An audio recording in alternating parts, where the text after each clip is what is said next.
Bonjour, mesdames, messieurs, ici Michel Lacroix. Il me fait plaisir de vous retrouver à nouveau au 19e. Pour vous, j'ai rencontré nul autre que Greg Norman. C'est presque devenu un rendez-vous annuel, le requin blanc, qui a toujours des propos très intéressants. Entrevue aussi avec Gary Williams, qui nous parle des 20 ans du canal spécialisé de Golf Channel. Et une rencontre avec Billy Horschel, récent vainqueur de la Coupe FedEx sur le circuit PGA Tour. Au 19e est une présentation de vos concessionnaires Subaru du Québec. Subaru, confiance et évolution. En collaboration avec Desjardins. Coopérer pour créer l'avenir. Et Golf Île-du-Prince-Édouard. Votre passion, notre mode de vie.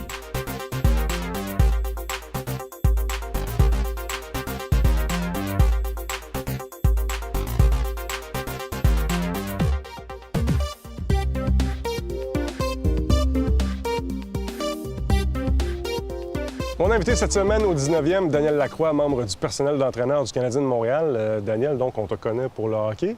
Côté golf, comment se passe la relation avec la petite balle blanche? C'est pour dire une relation d'amour et de haine, des fois, mais surtout d'amour. Je suis un passionné de hockey d'abord, mais l'été, c'est sûr que j'essaie de jouer le plus souvent possible. Jouer le plus souvent possible en étant membre dans un club? Je suis membre au Château Bromont.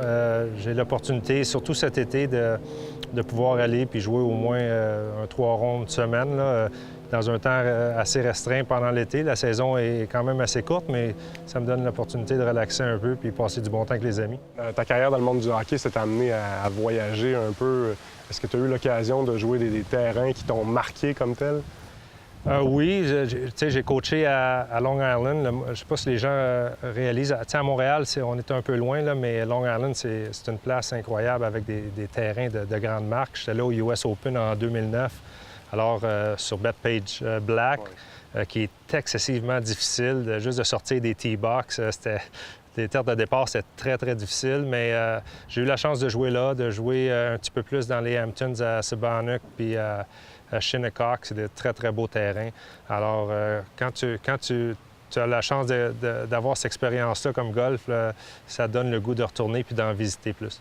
As-tu de bons souvenirs aussi de rondes en particulier qui t'ont marqué dans ta vie, peut-être avec des partenaires de jeu qui ont été marquants pour toi?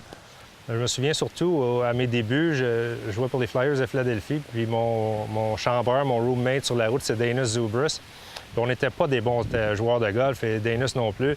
Il commençait, mais les deux, on a joué une ronde, je pense qu'on était à Hawaii, on avait pris une vacance après la saison, puis on a eu comme une ronde de rêve un peu, là, où est-ce qu'on jouait plus près du parc que du double bogey tout le temps. Alors ça, c'est une ronde qui m'a marqué un peu, sur un terrain vraiment incroyable là-bas. Puis on a vraiment, vraiment adoré ça. Est-ce que ton amour pour le golf va t'amener aussi à en regarder à la télévision? Es-tu un fan de golf à ce point-là? Oui, les fins de semaine, c'est sûr que j'aime assez. J'aime voir la compétition, j'aime voir les finishes, surtout dans les grands tournois, comment que les joueurs se préparent et comment ils sont capables de vraiment manager la pression, si on peut dire, là, du dimanche matin. C'est des choses que dans ma carrière de coach que j'aime regarder. J'aime voir, j'aime écouter les commentateurs également. Je trouve qu'ils font un super bon job de décrire tout ce qui se passe sur ce côté-là. Alors, je regarde quand j'ai le temps, mais j'aime encore mieux sortir pour aller jouer. Bon, en terminant, si un génie sort de nulle part et t'offre l'occasion de jouer une ronde de golf en compagnie de qui tu veux, qui fait partie de ton foursome, donc? C'est une question difficile. Étant tout jeune, j'ai toujours un de mes idoles à regarder jouer, que j'ai vu jouer au hockey, j'ai joué contre également, c'est Mario Lemieux. Puis, tu sais, j'ai eu des amis qui le connaissent bien et puis qui sait comment il est passionné pour le golf. Pierre Larouche également, il travaillait pour les Rangers quand j'étais repêché. Je sais que c'est un maniaque du golf, mais j'ai jamais joué avec. Alors, ce serait des amis à moi, mais des gens comme ça dans le domaine du hockey qui ont des histoires à raconter, non seulement au golf, mais sur le côté hockey également. Une vedette de musique, peut-être, pour finir? Une vedette de musique. Ouais. Qui est un bon joueur de golf? Là, tu me mets sur le spot pas mal. Une star, n'importe qui, là. Une grosse star. Bien là, j'irais avec un gaucher, soit Bubba ou Phil Mickelson, un pro qui monte un peu de ses trucs. Daniel Lacroix, bon golf. Merci. Merci beaucoup. Un des plus gros kiosques ici au Salon du Golf à Orlando est occupé par les studios de Golf Channel et de leur émission Le Morning Drive. Nous avons avec nous Gary Williams, qui est l'animateur, le maître d'œuvre de cette émission tous les matins. Gary Williams, golf is big when you know that the sport have its own network, and that's what Golf Channel is. Well, it's nice to be here. We're flattered that the PGA of America would allow us to be a part of this. It's so neat. In parts of the world like where you're from in Canada, where the passion runs so high for golf, but the season is so condensed for people who are not thinking about playing golf, but it's always on their mind in the middle of winter to be here, to feel the energy and know that spring is around the corner. It's a neat thing. When we look at what you did all your life, you know, you were involved in golf very young, but you did a lot of things and you came back to golf. How is it to be the anchor of a show like this and to be with Golf Channel, who's now 20 years old? It's humbling, truly, and you're right. I've loved golf since my dad put a club in my hand when I was 6 years old, but I've covered all sports. But to focus on it exclusively and to be a part of a show like Morning Drive that started in January of 2011, and now Golf Channel being 20 years of age, and I'm starting my 5th year with the network, believe me, it's a dream job. Some of us in Canada would say it's a really dream job when you finish it and you can go right here around Orlando and play golf. That's very true, and you're absolutely right. You know, the mornings come early, and it's more like the middle of the night, 3:30, 4 o'clock in the morning. But we're off the air generally between 9 and 9:30 Eastern Time. We have a full day. A lot of us get together. We play a lot of golf with each other, and we still feel like we're home before my kids get off the bus from school, and you still have a lot of the day left. So the time may seem like, oh gosh, it's so early. Believe me, it's a great feeling to know your day is almost over at about 8:30 in the morning. You know, there was a lot of news here at the golf show and everything. Yesterday, there was one big news. I mean, the number of golf round last year in America, in the United States, was up 1%. 1% seems to be small, but for the last year, it was going down. It has to be a really good news for everybody. Well, it is, and you consider, and I think the real great way to look at it, and it's fact, there were less days played, meaning there was a lot of days lost to weather across the United States last year, but yet rounds were still up. That means then when people had the chance to play, they were playing at even more of a level exponentially higher than the 1%. So it's encouraging that it was going in this direction, but really considering all the days that were lost, it's even better than that. You know what?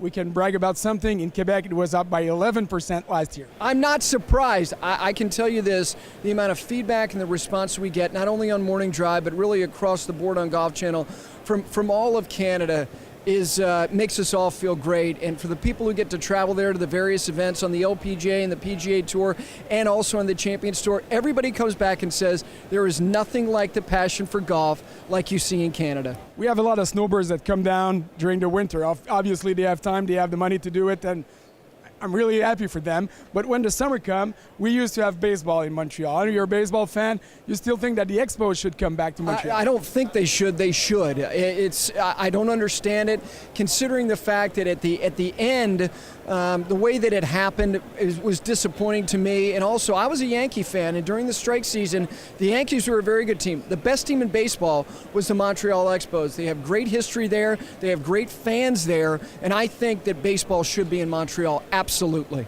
Well, Gary Williams, thank you very much for this. And you know what? If there's a winter morning that you feel that it's really cold in Orlando, think a little bit about us up there that are watching you, and we know it's freezing outside. Count on that, and thank you. Thank you very much. La série de championnats du monde existe depuis 1999. Parmi ces compétitions, il y en a une qui est très importante, le championnat par trou. Il n'y a que 2 joueurs qui ont remporté 2 victoires ou plus dans le cadre de ce championnat. Est-ce que c'est A, Tiger Woods et Phil Mickelson, B, Tiger Woods et Ernie Els, ou C, Tiger Woods et Jeff Ogilvy? La réponse dans quelques instants.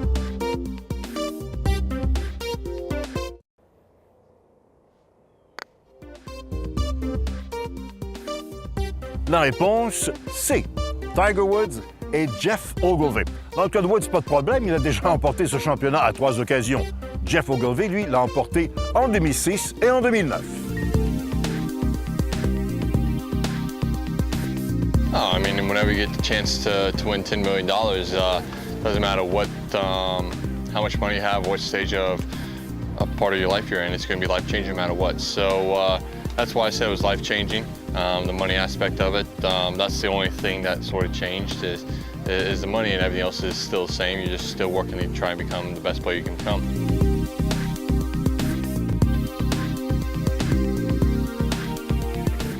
I just think it was Deutsche Bank. We hadn't played very well all year, and You know, we started making some putts. We made a little change to the grip to possibly control the speed of the putts coming off the putter a little bit better.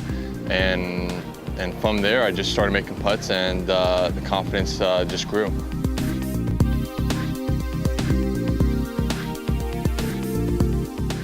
Nothing changes at all. I'm still trying to become a better player, still trying to work on all aspects of my game. And from there, hopefully everything will just fall into place. You know, if I'm working on the right things, I feel like I'm doing the right things. I think, you know, it will be like the last year. Everything will just hopefully come together at the right time.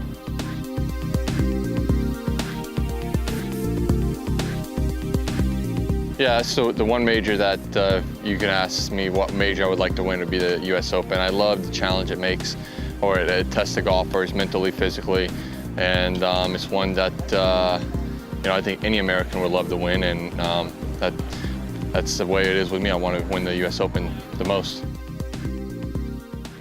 Alors, on est prêt en compagnie de Greg Norman. Ça fait déjà 3 ans qu'on n'a pas eu le requin blanc en invité à l'émission au 19e. First, let's talk about, can we say a new job or new challenge with Fox TV? How do you like it? Well, right now I really enjoy it. I wouldn't have signed on if I didn't think Fox was a great network to be involved with. I think their technology they're going to bring to the game of golf is going to be phenomenal. I think the team of people we've put around us together, we're all like-minded. We all get on extremely well together, and that's an important thing because there's not 8 individuals, it's one team. And we know if we all work well together, it's going to be a phenomenal production. Tell me, do you see it as a new way to introduce golf to newcomers to the game? Is there something special that you'd like to talk about that we haven't spoken about golf in years on TV? You mean with Fox? Yeah. Look, they're coming out with some new initiatives for sure. Same with the USGA. They're coming out with new initiatives as well because they would like to promote the game of golf down to the grassroots level and bring in the younger age group. And Fox is really, you know, they're thinking about that. They're going to target that audience to some degree, and they will do a phenomenal job with it because you need to be very tech savvy. You need to know that the networks are trying to present it in a different light, and I think Fox has proven over the years with all the different networks that they've been, sports have been involved with, not networks. They've really been ahead of any other network with the production side of it is. So golf is not going to be any different. They're going to be out there in the forefront. Tell me, last time we spoke, we were a little worried about the future of the game. That was 3 years ago. Have you changed any your idea on that? No, I think the future of the game is really bright. You know, I think right now it's Don't you feel that we exaggerated a bit about the tough times we're going through? I don't think it's being exaggerated. I think it shows through here in America for sure. Look, there's 2 ways you can look at this.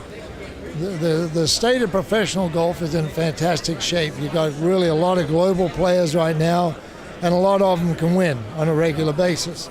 So the more players that you can have like that, the better it is for global golf. Now you talk about domestic golf and membership golf. Yeah, it's flattened out. I think it's bottomed out. We went through a really hard time with the recession. A lot of reasons why, not one particular reason, but probably 4 or 5 different reasons.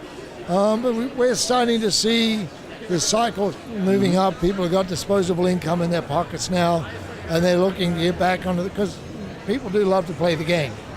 And from a USGA standpoint and an institution standpoint, they got to think about how they can speed up the game, make the game a little bit more friendlier to a lot of players, and maybe that comes through technology too. So who knows? I think there's next couple of years, I think there's going to be some interesting things coming out. Well, thank you very much. Okay. It was really kind of you. Merci Thank you. beaucoup. Merci beaucoup.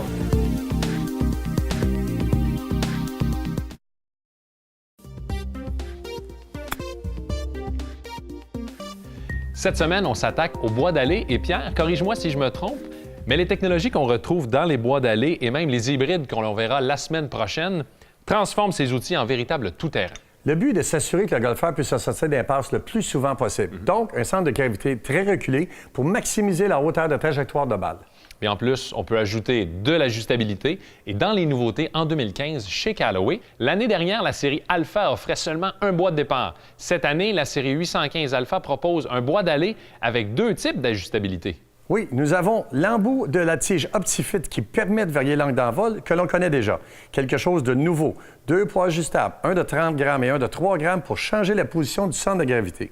Chez TaylorMade aussi, on peut maintenant modifier la trajectoire de notre balle. Oui, avec le nouveau R15. Si avec le bois de départ, nous avons vu qu'il y avait 2 poids de 12,5 grammes chacun sur la raille de la semelle, ici, nous avons un seul poids, mais de 25 grammes pour corriger votre trajectoire.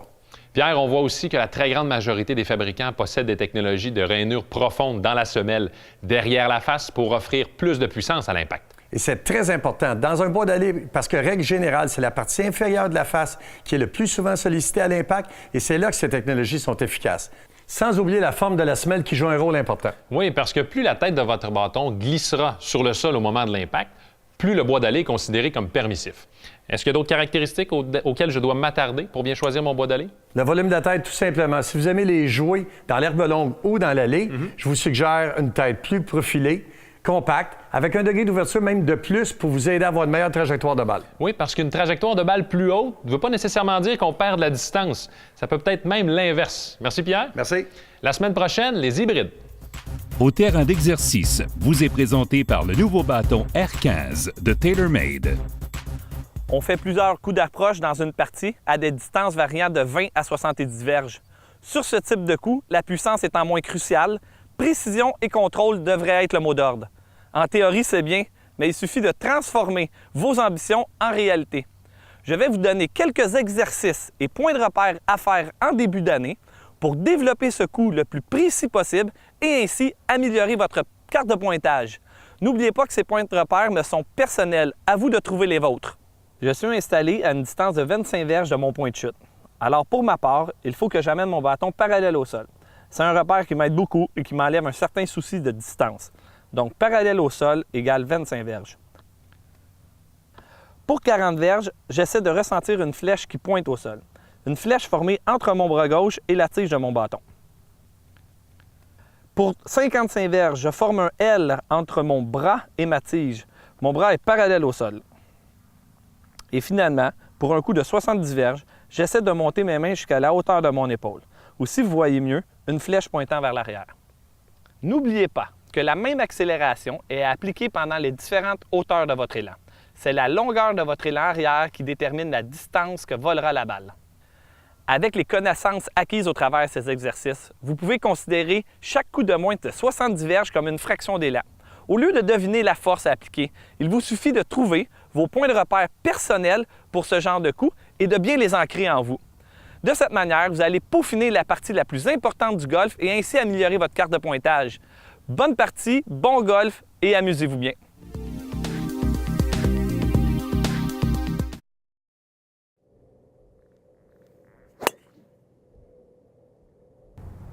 On le voit parfois à la télévision lors des événements PGA Tour, un joueur va accidentellement ou carrément briser son bâton lors d'un coup de golf. Alors, étant donné qu'il a endommagé son bâton durant le cours normal de sa partie, le joueur peut remplacer son bâton. Il faut qu'il fasse attention par contre, il ne faut pas qu'il ralentisse le jeu. Et malheureusement, le livre des règlements n'est pas si permissif. Briser son bâton parce qu'on se fâche ne fait pas partie du cours normal du jeu. Non, tout comme perdre un bâton. Si vous perdez votre bâton durant votre partie, vous ne pouvez pas remplacer celui-ci. Mais Éric et moi, on en a une bonne pour vous. Mise en situation. Nous jouons une partie et moi, j'ai débuté la partie avec 13 bâtons. Rendu au 8e trou, par exemple, après mon 8e coup de départ à droite, je brise mon bois de départ. Je décide à la boutique avant d'aller au 10e trou d'en acheter un autre. Est-ce que je suis dans l'erreur? En fait, non, malgré ta mauvaise attitude, car un joueur qui n'a pas 14 bâtons, la quantité maximale permise, a le droit d'en rajouter un autre. Comme dans ton cas, il te reste de la place pour un bâton, donc indirectement, tu ne seras pas pénalisé. Merci, Éric. Merci, JS. Bon golf. Bon golf. Cette semaine, je vous amène en Outaouais pour découvrir l'un des plus vieux parcours du Québec. On découvre le club de golf Château-Cartier en compagnie de son directeur général, Pierre Charette.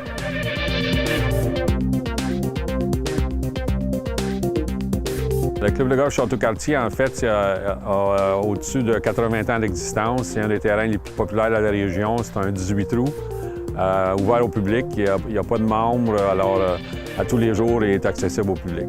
C'est un terrain qui est quand même assez facile à marcher. Il est relativement plat. On a des verres qui ne sont pas tellement grands, ce qui rend ce qui est un peu la difficulté du parcours, mais nos verres sont toujours très rapides et très beaux. Il n'est pas vraiment long à jouer, c'est une normale 70, mais il y a quand même 6 normales 3 et 4 normales 5. Les principaux défis, c'est les plans d'eau sur environ 6 des 18 trous. Il y a des trappes de sable qui sont vraiment aussi bien situées, mais c'est quand même très juste pour les golfeurs. C'est pas punitif, c'est vraiment...